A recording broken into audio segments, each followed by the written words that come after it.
pretty soon, we're not going to be seeing John Cena ever again in a wrestling capacity. The guy is pretty much all Hollywood now. I don't blame him. Father Time is not... Well, he doesn't forgive anyone. And John Cena has had the WWE on his back for so long. He has done so much for WWE and us wrestling fans that I can't blame him. His body that dude, I'm surprised he can walk. I'm surprised that guy can walk, and I'm very happy that his Hollywood career is taking off. It is sad, though, that he is gone. I'm not gonna lie, WrestleMania 23, when the women and children were saying, let's go Cena, I was saying, Cena sucks.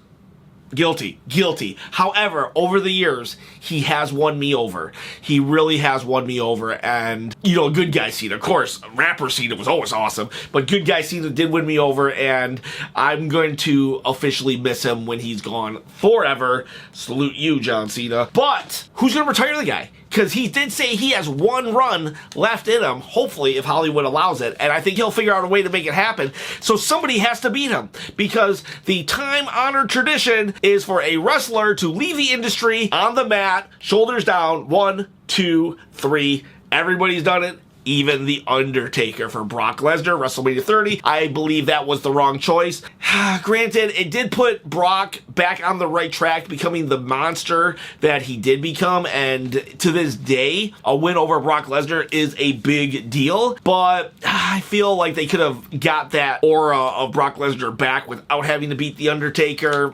It's a shame, but who knows? Maybe I'll do a video on who should have beat Undertaker's streak. Spoiler alert, Bray Wyatt. But anyways, let's go back to John Cena, because who's going to take this guy out? First off, there is the choice of what AEW recently did with Sting, and nobody takes him out. He just wins, and it's a giant celebration. That's interesting choice. I can't see anything wrong with it, because it's I do see some things wrong with it, but I also see a lot of things right with it, because it's just a celebration. Just a celebration of who you are and what you've done for the business. Why can't we have just this one glorious moment? But nah, I'd rather you go out the mat. Just do what you did with Ric Flair, and let's pretend Ric Flair actually retired after Shawn Michaels super kicked him and said, I love you. Let's have that sad moment in the ring. He can walk out, the fans can say, they can bow down and say thank you, Cena, and then the next night on Raw / SmackDown / whatever, you can have your goodbye ceremony.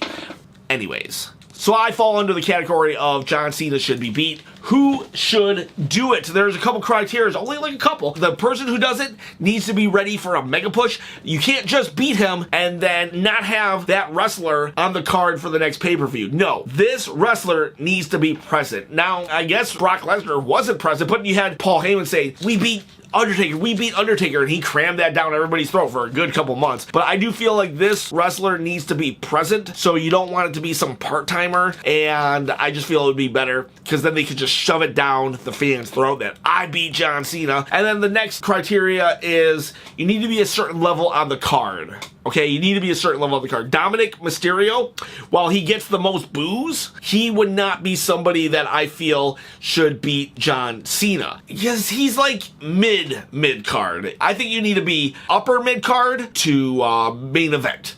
That is the one that needs to beat John Cena. You can't have somebody like Santo Escobar. Okay, I mean, maybe in a couple years he'll be there, but he's not there right now. For Santo Escobar to just pin and retire John Cena, it'd be like, wait, what? So here's my main choices. The people, this first portion, I'm going to list off 4 people: Roman Reigns, The Rock, CM Punk, and Randy Orton. Those guys definitely are high enough on the card. It's believable they could take out John Cena, but they don't need it. They just don't need it. Roman Reigns just came off the longest title reign since Hulk Hogan in the 80s, The Rock in wrestling, and he has enough to gloat about.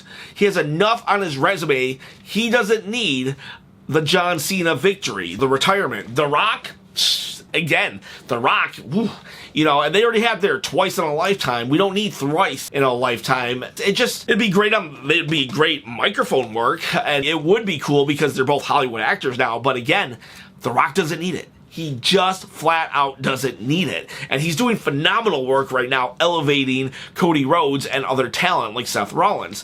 CM Punk, I mean, it was CM Punk that pretty much launched his career into the stratosphere with the pipe bomb against John Cena, but we don't need it. CM Punk is awesome right now, having both being able to just have fun coming back to WWE and being a nice human being and readjusting to the wrestling industry. But even if he turned heel, what would it matter? Yeah, it would be great, but you know, he's old enough, he's already established enough that he doesn't need to give the rub to some younger talent. And then there's Randy Orton. What would be cool about a Randy Orton John Cena thing is because John Cena basically had two arch nemesis throughout his career, Edge and Randy Orton. And what would be cool about Randy Orton, they had their WrestleMania match. They never had a WrestleMania match, so that would be the only argument, I would say, for Randy Orton and John Cena to do it so they could have their WrestleMania moment. But again, Randy Orton doesn't need it. He just flat out doesn't need it whatsoever. So let's move on to the next little chunk of category. We have Cody Rhodes, Drew McIntyre, Logan Paul. Logan Paul is someone that a lot of people would be like, wait, what? Why is he there compared with Cody Rhodes and stuff? Because these are people that are really high on the card, or I mean, even Cody Rhodes right now, he's the top dog. But Logan Paul would be great because he's such, we all love him, but we also all hate him, right? And he has that snarky attitude that would be perfect for him just gloating about beating John Cena. And I just, he's not, because he's a part-timer, and that's not a bad thing even in this day and age. Part-timers, you know, it's not really a bad thing anymore. But he is a part-timer. Let him just stay in that upper mid-card. Give him a world title run even. Let him beat Judgment Day or whatever. You know, give him a world title run, but I would just say that he just doesn't need it. His star power allows him to just flat out not need the win over John Cena. Now, you could have them have a feud, maybe a Survivor Series or a Royal Rumble match, but not the retirement match. Why would it be good for Cody?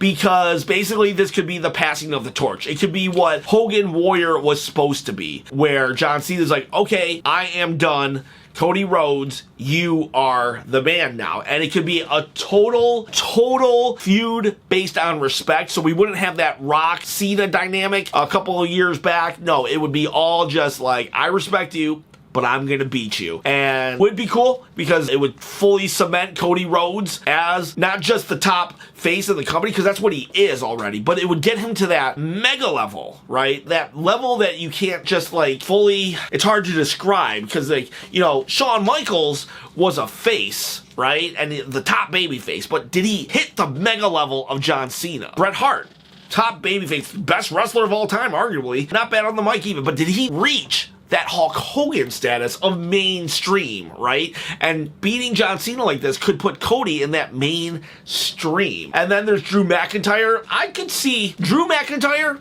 of all the picks that I've said, Drew McIntyre, I actually could see it, right?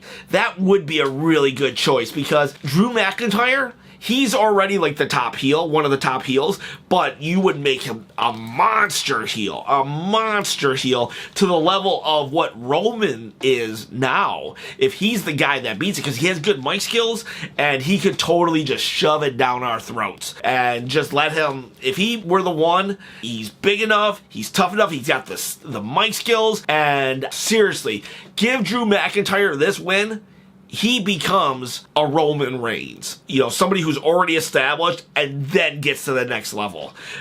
But these guys, I'm thinking, they're not the ones though, because maybe they're all too established. Two people that are on my, I don't really have the greatest reasons, but I just don't feel it, is LA Knight, yeah, and AJ Styles, both definitely could use it. Maybe not AJ, because AJ has also said he's about to retire soon. You know, he said he's not going to really sign the next contract, and he might, who knows, but he's just kind of at the tail end of his career. LA Knight is 41 right now, so if John Cena wrestles for 4 more years, he'll be 45 when he retires John Cena, so maybe that's a little too old, maybe not, because, I mean, you look at Edge, Christian, Rey Mysterio, you got a lot of people wrestling late into the 50s, or, I mean, late into their 40s and 50s, so it's definitely possible that LA Knight could be the guy, but I just think that the timing's off. I think LA Knight hit the WWE a little too late in his career to be fully trusted with the ball. I think he could be champion.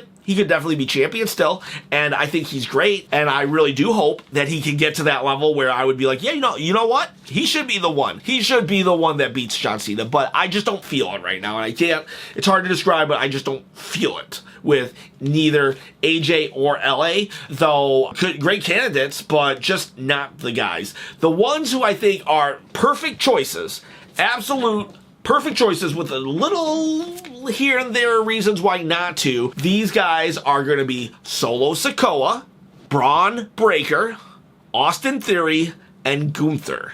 These are your main guys. And I'm going to tell you straight up, Gunther's my main pick. Straight up, he's my main pick. But Solo, Braun, and Austin, I could see it. I could see it. Austin already has a victory over John Cena, right? And it didn't do anything for him. In fact, it kind of hurt his career the way they did it. John Cena eviscerated him on the microphone, and then when Austin beat him, it was like he kind of cheated, and they didn't do anything with it after. There was no follow-up. In fact, most people kind of forgot that they had the opening match of a WrestleMania, and that's not good. So they need to reestablish Austin Theory, and they could kind of say it parallels Cena's career in that John Cena came out, fought Kurt Angle. It was a great match. He was doing great, and then he fell down the card really, really quick. And they could say, that's Austin Theory. Started off great. Fell down the card really quick, but this is his redemption. This is his comeback. And so Austin Theory wins, and he bases the whole feud on that first interaction where John Cena tore him apart, and he goes and he wins, and he just keeps going. Sky's the limit. Austin Theory's young enough to use a victory like that, and he has decent mic skills even, that he could just totally run with it and rejuvenate his career and be the heel that we need until he becomes the face that the company wants. Braun Breaker, this guy has just so much upside to him. He just joined the SmackDown roster. He's the son of Rick Steiner, and this dude's powerful. This guy is all like, ooh. Even when he covers somebody and he hooks the leg, it's intense. It's intense. He's probably not going to need to be the one to retire John Cena, but I could see it.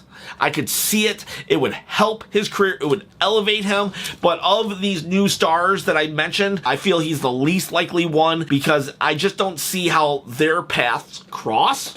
I just don't see it. Then there's Solo Sikoa. Solo has already beat John Cena. And if you want to elevate someone to be the next tribal chief, even though right now he might be the tribal chief, but if you want to elevate someone to be the next Roman Reigns, because Roman is probably winding down his career as well. If you want someone to be the next Roman Reigns, have him beat John Cena, and he can even say, John, I beat you once, I'm going to beat you again. I want you, the tribal chief speaks, he wants you out of the WWE, and I'm going to retire to you. And then he does.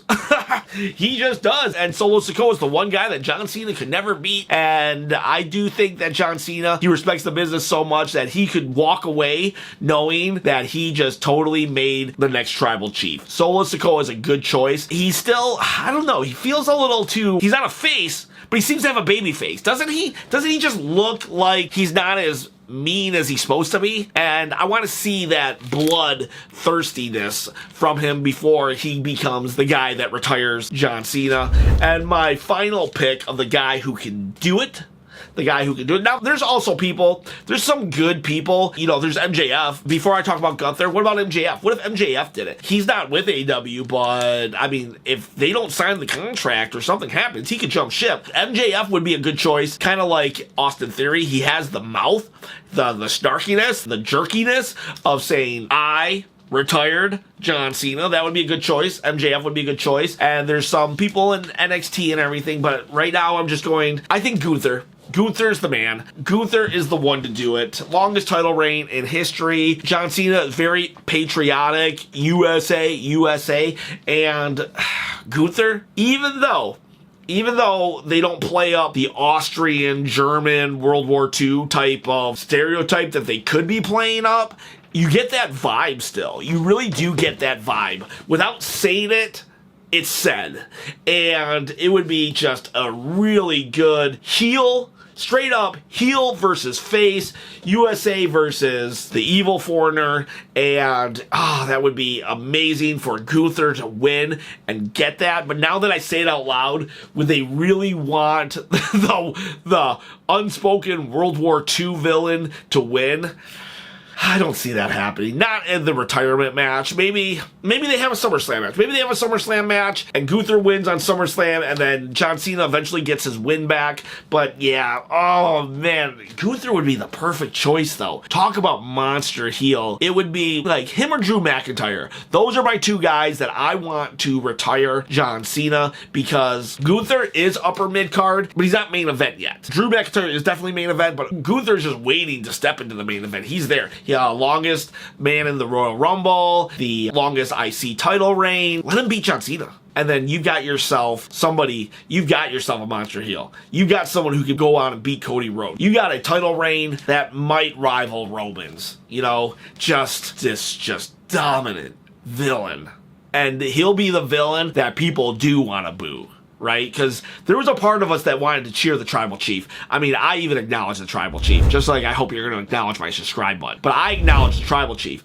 I don't know if I'd be acknowledging Gunther, because Gunther's just like, you respect him, but you want to see him beat. And imagine if he beats John Cena. Nobody would see it coming. I could see a throw garbage in the ring type atmosphere. So, yeah, give it to Gunther. Give it to Gunther. And give me a subscribe. Give me a comment. Who do you think should beat the man that cannot be seen? Guys, girls, have a great day.